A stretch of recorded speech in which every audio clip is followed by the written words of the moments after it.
That means the dead begin to rise.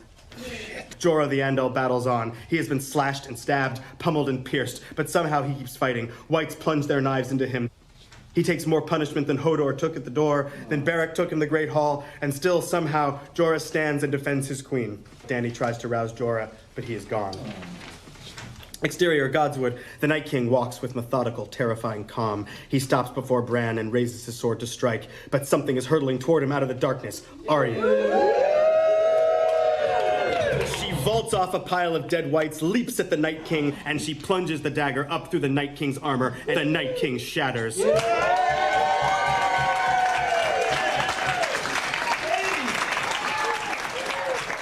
Wildlings and Northerners of Today, she liberated the people of King's Landing. Our queen's nature is fire and blood. Standing before the Iron Throne, Dany steps forward and kisses the man she loves. A perfect kiss. Their eyes closed, his hand behind her head, her hand on his cheek. Dany's eyes open suddenly as she draws a sharp breath. Jon's eyes open as well, already filling with tears. For a moment, neither moves, as if moving will make this real.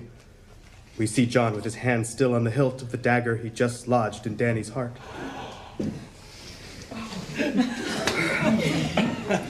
Her strength leaves her and she collapses to the marble. He keeps her in his arms and she falls, kneeling down to the floor beside her. He looks down at what he's done, terrible and necessary. End of Game of Thrones.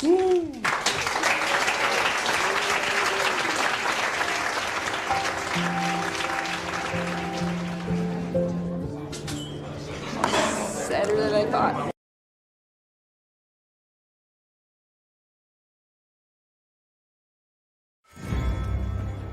Let me give you some advice, bastard. Never forget what you are. Wear it like armor. It can never be used to hurt you. When I first heard they were interested in me for a fantasy show, I went, ugh, no. I had an inkling reading the first book, going, oh my god, this is amazing. This could really kick off. I was quite young and I had such a big imagination. In those scenes when I was younger, I would really convince myself that I was there and it was happening, you know? I'd never had any experience of acting before. I went to a very theatrically based drama school. We did 3 hours of camera training in 3 years. But then my 4th hour in front of a camera was day 1 on Game of Thrones. My first day on set was Castle Black. My first scene was, there's just a very quick scene where I'm walking down the ramparts and I was so nervous. Yeah, I remember my first day on set. Oh my god, I fell off a fucking horse. Jesus, this is my first job. This is like the first thing I ever did, and they stuck me on a horse. Oh, I was falling off the horse trying to act still. Khaleesi. Okay, let's do it again, please. I remember my first scene we shot from the pilot, and that was the king's arrival. You know, the king rides in on horseback, and he has to get off his horse, and his robe was enormous. The horse rides in, he's like, ah, and then, hold, everyone, and then they run in with him like a ladder. They help him down, and they run out with the ladder, and then, carry on. Oh, here we go. I vaguely remember it. It was like Sean Bean and Mark Addy and Lena, and I remember being so overwhelmed and terrified. I remember everybody clearly. I remember baby Sophie and baby Maisie and baby Isaac. And now they're, you know, out there, full grown.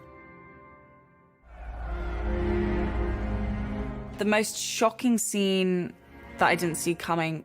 Stop him! Stop! From then on, I started to distrust the show as to, like, whether they'd kill my favorite character or not. I think the most shocking was probably my death. The Hodor moment, I couldn't quite believe. Hold the door! Hold the door! That was such a sort of, oh my God. I watched The Red Wedding and I didn't really read into it in the script of what happened. I think I just did my bit and went la la la, and then when it came out, I remember I watched it in the morning. I'm a big guy, big tough guy, but guess what? I burst into tears. That was an absolute shocker. I remember just watching going, no, no, no, no, no, no, no, no, what? It was brilliant. Do I have to call you Lady Stark now? Yes. My favorite day on set would be the day that I was reunited with Maisie. That day on set, I've just never laughed so much in my life. It was so much fun. There was a day with the wheelchair. I've still got that video, jeez. Me and Sophie just messing around on Bran's wheelchair. I think the most fun scene we shot was season 7. We shot this big sequence, the loot train attack, and we shot that in Spain. It was such a beautiful location, and there was something about being outside every day and being on horseback. I love riding. Go Aggies! Season 3, Getting the Unsullied, was the first time that I, Amelia, got to be, you know, like, bitch and badass.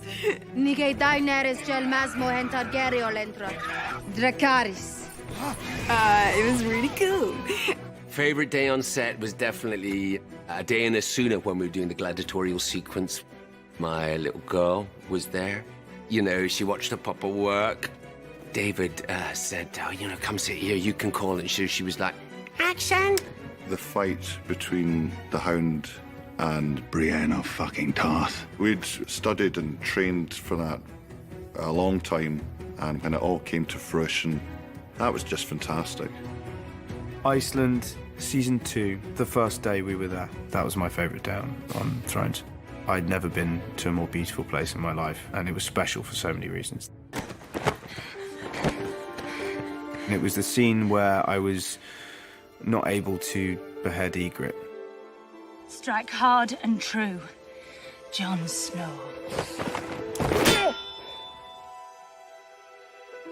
My favourite actor to work with was Rose Leslie. There was something really special about working with Rose. You know, I really, really enjoy working with John Bradley. He saw this in a vision. I really enjoyed the scene with Mark Addy way back in season 1, just because it was so intense, and I was like pages and pages long, and it was really unexpected from those two characters. Sometimes I don't know what holds it together.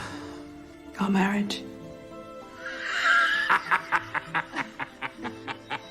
There's an ease that I get with acting with Ian Glenn, because he's been my pal the whole time. There's been my buddy. And the most beautiful thing about Amelia, she has no idea how good she is. She genuinely has no idea, and she still has no idea. She's always sort of vulnerable, which gives is part of her great gift. I think in terms of my favourite scene partner, it'd have to be Kit. Kit was the first person I ever had an acting relationship with because it was my first job. I think that the friendships that you form when you are a bit scared and a bit uncertain and treading unfamiliar ground, they're the ones that tend to stick because you cling on to each other for support. Sansa, come here, little dove. I always loved working with Lena. What are you doing? Praying. You're perfect, aren't you? Praying. Just watching her and learning from her was the best drama lesson I could have ever hoped for. You disobeyed my king, your father, and now I'm paying the price. I don't care, you're my friend. Shireen Baratheon. I had a couple of scenes with Shireen that I loved doing. To have her level of humanity and decency and cleverness and brightness. He just treats her as an equal, and I really like that aspect of the relationship that they had. I really miss Charles Dance, who played my father, Tywin Lannister. We had such a great chemistry and a great friendship. Tyrion. Despite our on-screen relationship. I'm very fortunate to work with the greatest cast. Everybody is so professional and so incredibly kind and generous to their fellow actors. Everyone involved is like a family, and it's a family that amazingly still laughs and gets on with each other 8, 9 years in. There's been no assholes, no people, divas, there's been nothing, not even a suggestion. When it's all said and done, I'll miss the dynamic of the show, because there's nothing like this show. I mean, Game of Thrones means my 20s. I started this job when I was 22, and I am not 22 anymore. Game of Thrones is my entire career. I think I am going to have a hard time saying goodbye to Sam. It's going to be very hard to say goodbye to play Tyrion. I will miss simple things like walking on to set for the first time each year in your new bits of costume and just knowing you're part of something which is sort of at the centre of attention. Yeah, it's going to be very strange without it. It's been 8 years. I'll tell you what I won't miss. walking around with half a fucking beard 3/4 of the year. That's Jaime Lannister, the Queen's twin brother. I was like a little puppy when I arrived. I was like Bambi on the ice. And coming to Belfast, I learned how to walk with pride and joy. I've grown up with these people. I've changed so much as a person because of these people. I'm so confident. I've just got this confidence from the show and from playing Arya. I really feel like I just want to inject that into each and every person that I know and love, but then also any girl that admires the work that I do. The journey that I've been on with Daenerys, it's sharpened me as an actor. It's shown me the range that I can do, and because of the heights that she goes to, it's forced me to find them within myself. Game of Thrones has been such an education for me in everything. Having to be around adults from the age of 10 and work on a professional set, get up and learn your lines and really think about a character has also taught me a lot about myself. As an actor, you work and work and work and you audition and you don't get parts, and you do get parts, and sometimes they're great experiences and sometimes they're really shitty. And this has been incredible. Thrones is the holy grail, where it's something that is enormously, globally, massively popular, and people think it's cool. You know, people are always trying to copy things or do variations of things. It's rare you get something which is a completely original fantasy. It's the most realistic show that I've ever done that also happens to have dragons and dead people walking around in it. I think a lot of fantasy is heavy on the dragon and light on the character. We're the opposite. This show will be discovered by generations to come. It's timeless. Every season there's something else bigger than the last season and better than the last season. And here we are, season 8. It's cinematic. We're making 10-hour movies every year. The fact that this is really a full stop on this story is sad, because I think everyone's been so invested in this story that we never want to see this come to a close. But it must, and it will be good.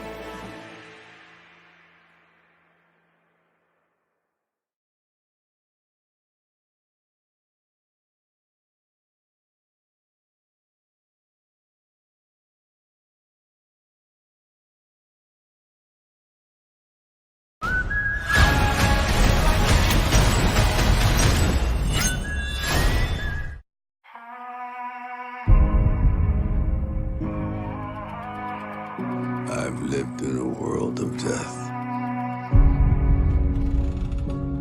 I've watched people I've loved die. Some fast with a bullet. Some not enough left to bury. Yeah, I'm gonna take my horse to the old town road. I'm gonna ride till I can't no more. All these years I've kept my secrets. But the time has come to face my past. And if it comes looking for me, they will welcome death.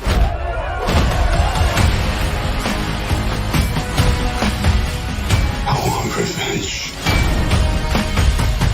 Ride till I can't no more. I want them to know that death is coming.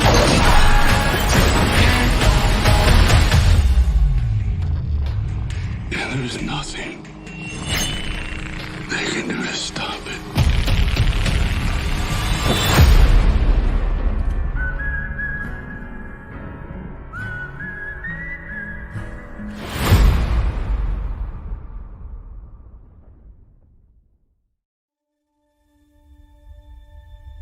Há 2 dias, eu tinha uma vida simples e ótima. E agora vivo um pesadelo.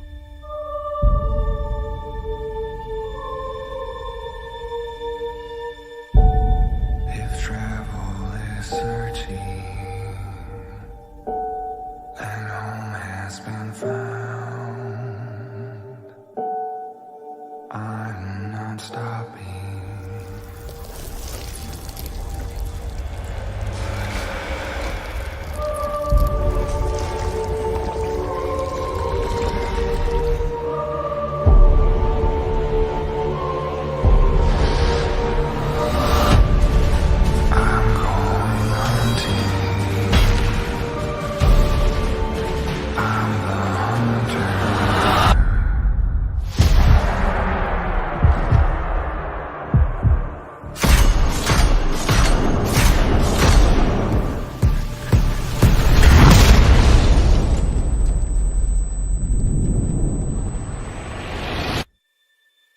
Quem é você? Meu nome é Sarah Connor. Eu nunca vi um igual a você. Quase humano. Eu sou humana. Por que se importa tanto com ela? Porque eu era ela.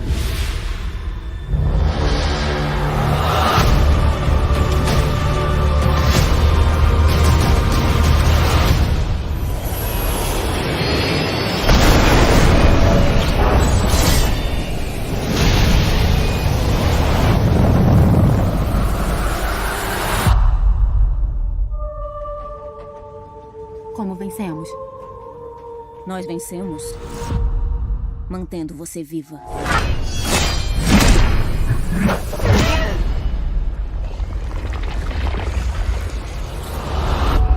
O Exterminador do Futuro. Destino Sombrio.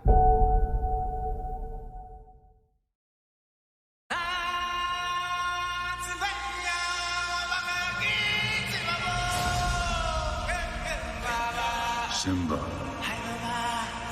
you must remember who you are. The one true king.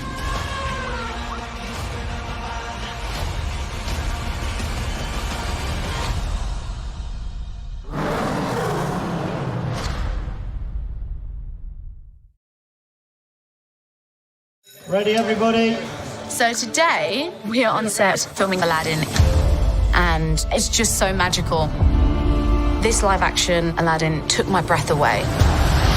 Growing up with this character, and I always remember Jasmine as strong and knows her own mind. When I think of when I was a little girl, she was the character that I would always play because I could relate in some way. What we're trying to do is reimagine with a modern twist to it. What Naomi has done with Jasmine is powerful and really unique. She brings that sense of empowerment to the character. As a character that you know, but it's a refreshing incarnation. Princess Jasmine wants the best for Agrabah, and what's best for them is if she leads. But rather than say that she wanted to lead, she shows the skills and the qualities of a leader. She has big aspirations, and she sees a future that's greater for the kingdom and the city of Agrabah. The story is a progression of how she finally speaks out and becomes the leader that she's destined to be. Today, we are filming one of the new songs, Speechless.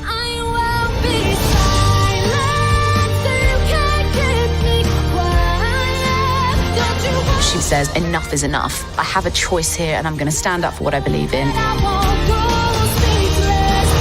It's such a strong song. It's going to be really special.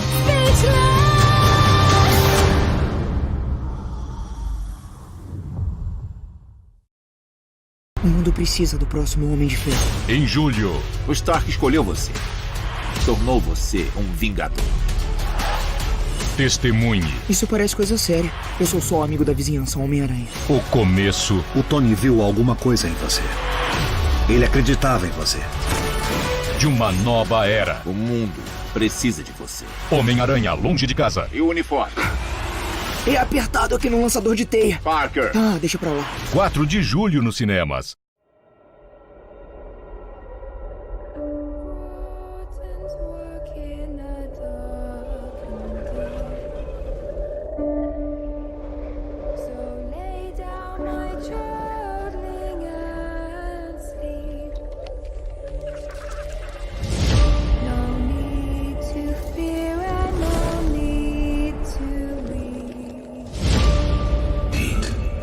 All thrives at risk. The darkening corrupts everything it touches. What is the darkening? Behold.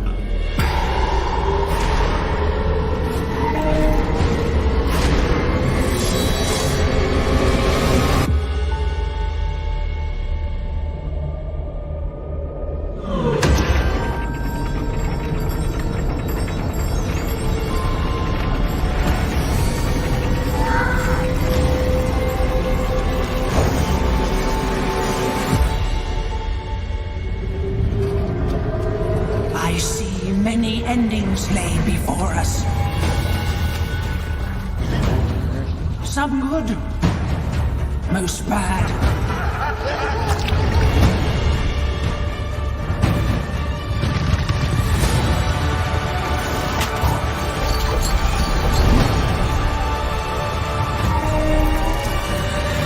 What have the Skeksis done?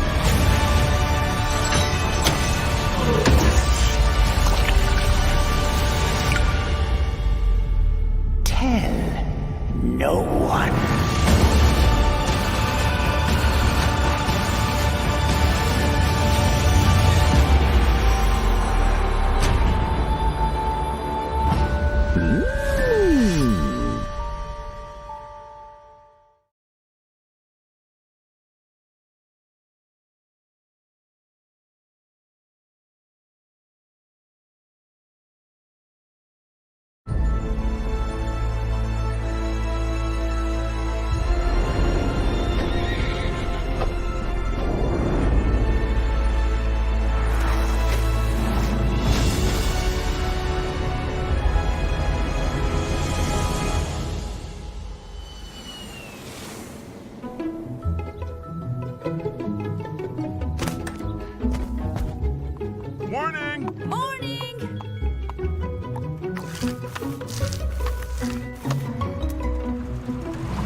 Hey, get back to work!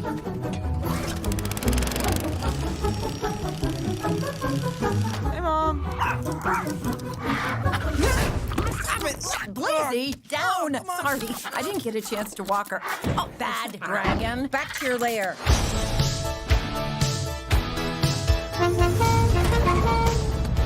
Come, dear brother, our destiny awaits. Okay, I'm coming.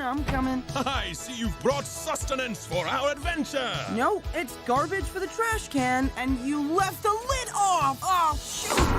Get out of here! Shoot, get! Ugh, unicorns.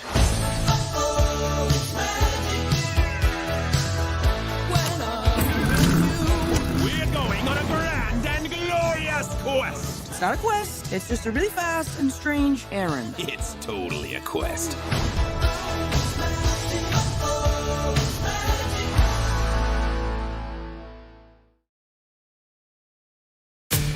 Está todo mundo em perigo. Temos que trabalhar juntos. Já é. Eles têm as ferramentas. Esse é o Invis Spray. E quanto isso dura? Pra sempre. Ih, dancei. Eles têm as habilidades. Podem sempre contar comigo. Em outubro, para salvar seu mundo. A gente tem que desativar essa arma. Era o que o meu assistente ia dizer. Assistente? Eles precisam superar as diferenças. Eu sei o que tô fazendo. Tadinho, ele tá se esforçando. Angry Birds 2, o filme, 3 de outubro nos cinemas. What's this? You folks need to turn around. Pretty bad accident up ahead. Anything we can do? You a doctor or something? Or something.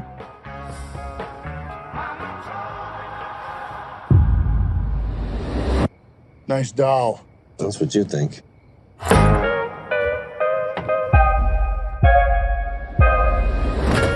Did it work? The evil is contained.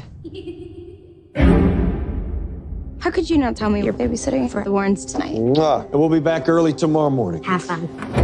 Don't your parents keep any creepy stuff around? They keep it all locked away in a room. It's not good for anyone to go in there.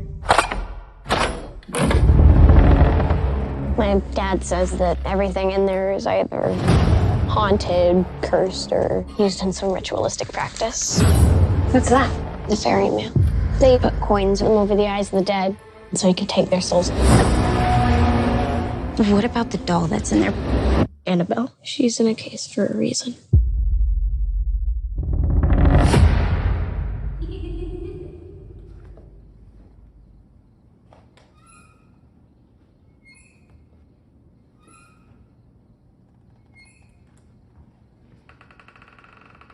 Can Annabelle come out to play?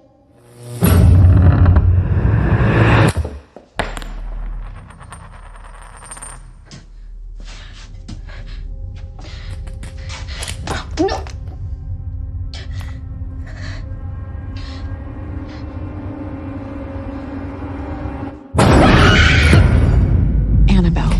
He's the beacon for other spirits.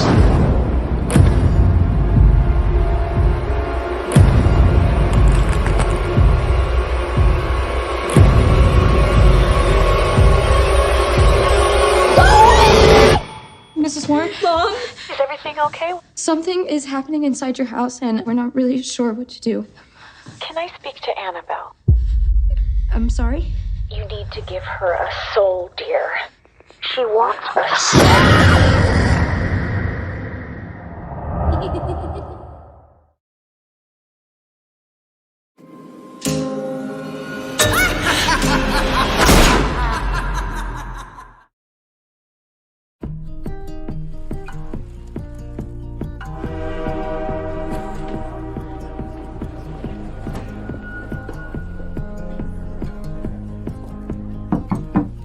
Quem é? Eu achei essa bolsa e acho que ela pertence a Greta Heidegg. Oh, Deus te abençoe. Onde você achou? No metrô. Oh, aceita tomar um café? Você foi tão gentil. Não recebo muitas visitas aqui. Estou muito sozinha desde que minha filha foi embora. Posso te ajudar. Minha mãe falava que eu sou igual a chiclete. Eu não desgrudo. E as velas? Estão no armário.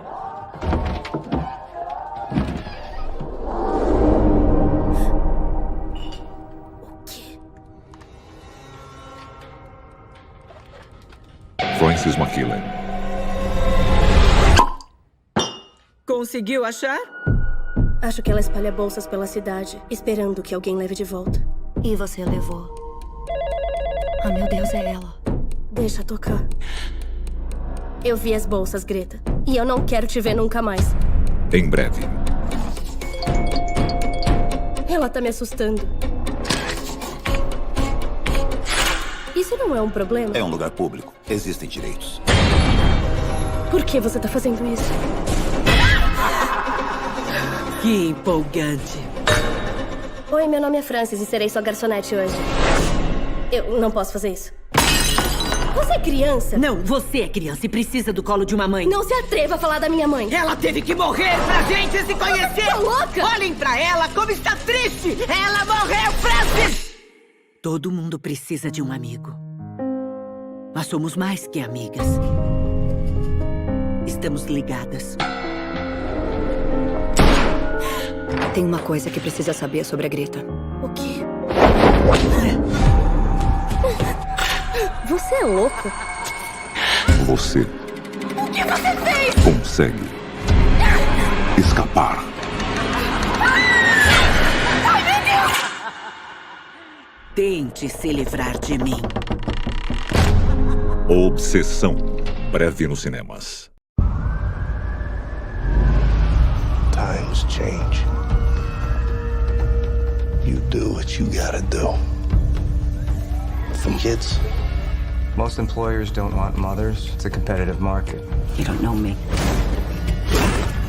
For money, you survive. Now might be the time. For what? For you. Our husbands have 24 months left on their sentences. Sorry, baby. This is the Irish mob. Organized crime. We're gonna take care of you. You girls are gonna be just fine. We got no money. Can't even make the rent with what they gave me last night. They didn't want me in the family in the first place. 40 years we pay protection and we don't get nothing for it. They have been telling us forever that we are never gonna do anything but have babies. A bunch of men that have forgotten what family means. So we remind them. You look pretty, Mama. Pretty doesn't matter. It's just a tool women use. For what? Anything we want. What do you want? We are gonna have crews everywhere. I can see you got brains, and I know you got money. But we got one thing that you don't. We got criminals. Told you we can't go around working for a bunch of women. You are not smarter than me. I will wipe you off the face of the earth. I don't want you to do it. I want you to teach me how to do it. Just to be clear, now we run this neighborhood. I see the girls go by dressed in their summer clothes. step off my business? Baby, it's my business now. They're gonna swallow this entire city. You go to war, there's no coming back. Alfonso Coretti wants to talk. If we go to Brooklyn, we're dead. What do you wear to something like that? You get dressed up? Are you kidding? What?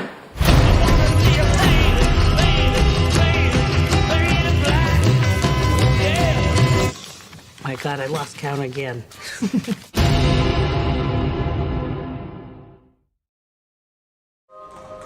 Está falando de uma Paris que é pré-revolução. Ela não é uma Paris das ruas largas, dos boulevards. Ela é uma Paris de ruelas, de miseráveis espalhados. É uma Paris opressora.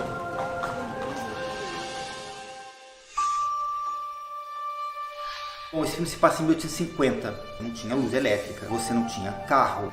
Então, assim, é um mundo muito diferente do que a gente tem hoje. E não é simples você encontrar as coisas que tinham em 1850, né? Mas existem cópias, existem coisas que se parecem, mais do que ser, elas têm que parecer de época. E a gente tem que passar esse clima dessa época. Um outro desafio que o filme tinha era um desafio logístico, que era filmar numa Paris que não existe mais, nem em Paris.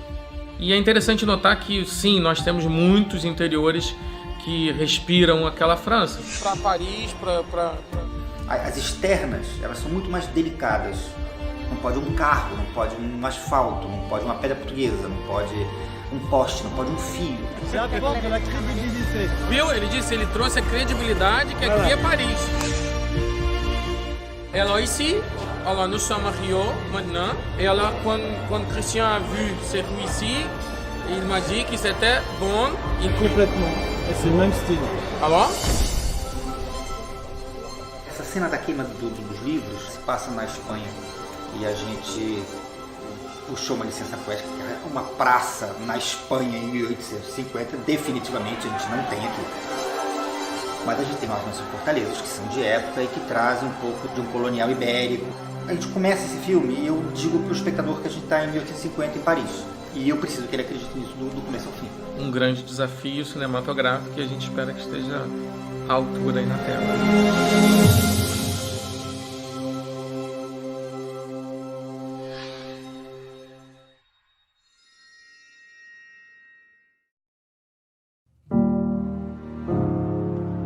Sempre disse que era espírita, sempre. E a reação era curiosa, as pessoas me olhavam. Você é espírita? Foi uma tia, eu era adolescente, ela me deu o livro dos espíritos. Eu me lembro que eu era muito cético, mas eu me lembro também que eu fiquei muito impressionado.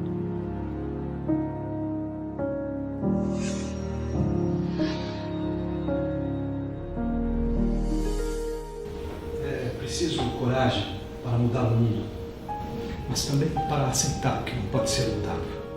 Você vê uma história que você ajudou a contar numa tela, é uma experiência forte. E acho que o seu papel, por não ser espírita, né, por ser cético, assim como o de Kardec, mesma coisa, é fundamental. O que nos une é uma coisa distinta da religião, é uma vontade do bem, da melhora de si próprio, do olhar o próximo, e isso tanto faz se é judeu, ateu, agnóstico. Mesmo que você não acredite em nada, que a vida continua, que existem espíritos, essas lições são universais, são humanas.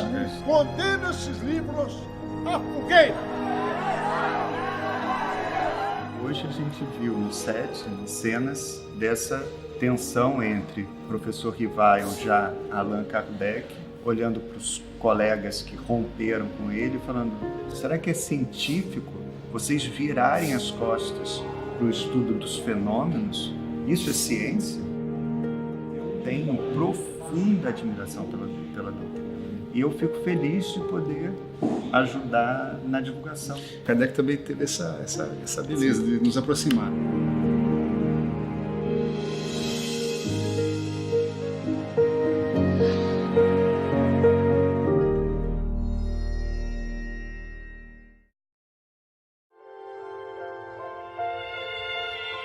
O Quem são essas pessoas que são capazes de servir de interface entre uma dimensão invisível e a nossa dimensão?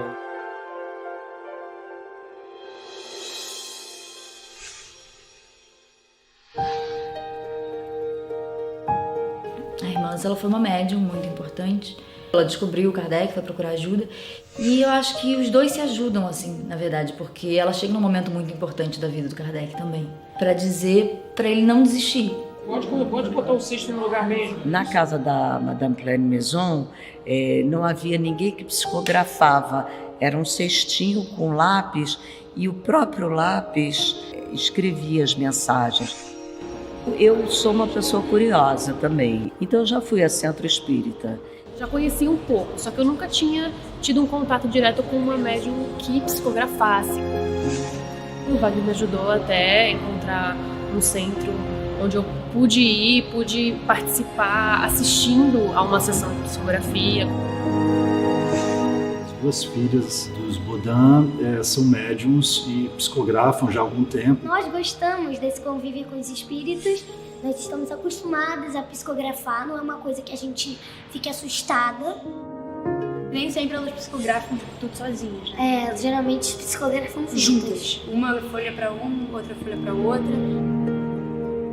O filme é interessante para o espírita, para o simpatizante do espiritismo, mas ele é absolutamente contado e mostrado para quem não conhece o Kardec também. A gente tem muitos elementos na história que são absolutamente universais.